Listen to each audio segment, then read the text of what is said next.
I would like to ask you, one of the phrases of Claire is that when she said that her meeting the wood actually is important like a preacher on a pulpit. Yes. Yeah, so Yes. Can you just discuss a little bit about this phrase and the scene that you were in? Yeah, I think it's a very deep movie, and not in the sense of it being a downer. It's a very spiritual movie, I felt, when I read it.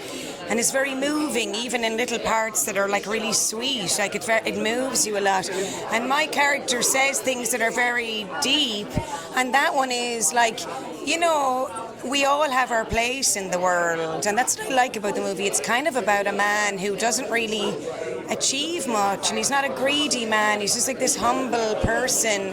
And it's kind of about people who, you know, you don't know, regular, ordinary people alive being celebrated is just as important as someone who becomes a president or someone who, you know, we don't all have to be out achieving greatness to be valuable today. Yeah. You know, what do you feel like is your character? Did you find something in common with you? Oh, yes.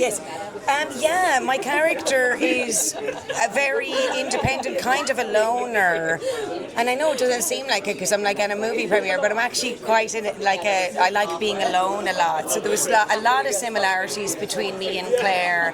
And I am quite tomboyish and hardy, which is quite similar to Claire. How do you feel to be here today at BFI? It's very exciting to be here. It's always a long journey to get these films made. I think it's about 10 years on now, so I'm incredibly proud of the film that we made, and the cast that we've assembled is just extraordinary. So, and to be in London, to share this film with London is very special. And what aspect resonated most with you about Train Dreams? I think it's a very powerful story about a very simple life. That is extraordinary in its simplicity. I think that we're all here for a very short time, and what we do here and the people that we love and the relationships that we have are very important. And we all have a role to play in this time that we're here on Earth. So I think it's just a film for our time. I think it's a great reminder of the power of love and making things that are beautiful.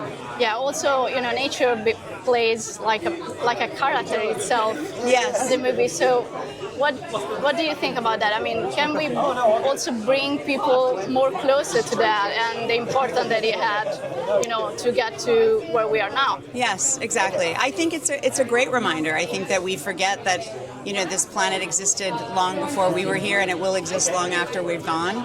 And I think it's a love letter to this planet. I think it's a love letter to the forest that we were in. There's very sacred spaces, these old growth forests that we were in. There's like a soul and an energy that's there. And so it felt very much like a gift to just be amongst these towering, massive trees that have been here for, you know, millennia. So I think it's a love letter to the earth and especially to that part of the world. So how was it hard to be a cinematographer on a project that took almost 10 years to develop, and actually how did you choose also the location that speaks like a character itself?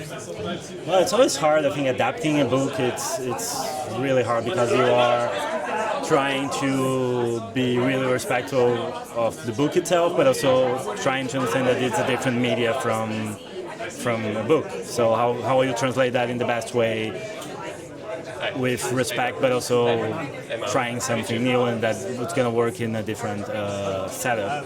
So I feel like it was just amazing to be part of it. It's just such a beautiful book, and the script was amazing. When Clint first sent me the first draft, I was just so connected to it myself. So it was kind of like a mix of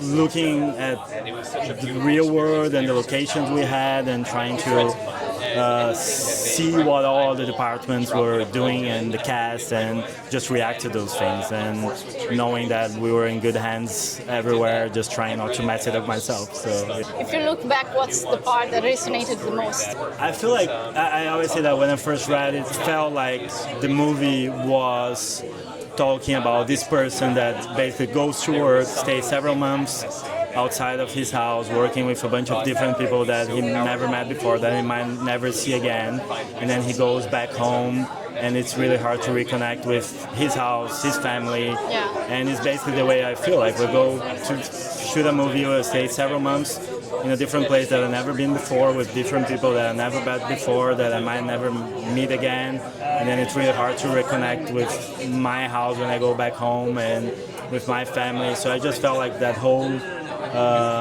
setup was really resonating to me.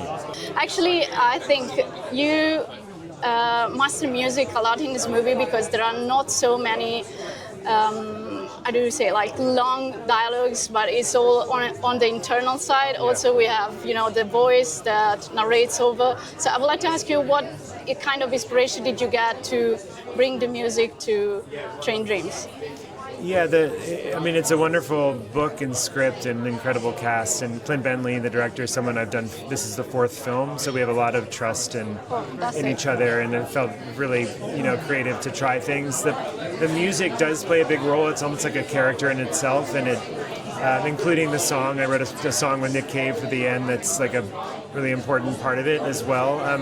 I tried to kind of inhabit the poetic space of the film, which is, you know, these intimate scenes and human emotions and the relationships between the characters. So that music's really woven out of American folk music, I would say. So there's fiddles and upright pianos and banjo, and then the nature, the landscape, beautifully shot by Adolpho Veloso, has a kind of vastness about it. So there's a quite sweeping orchestral score as well.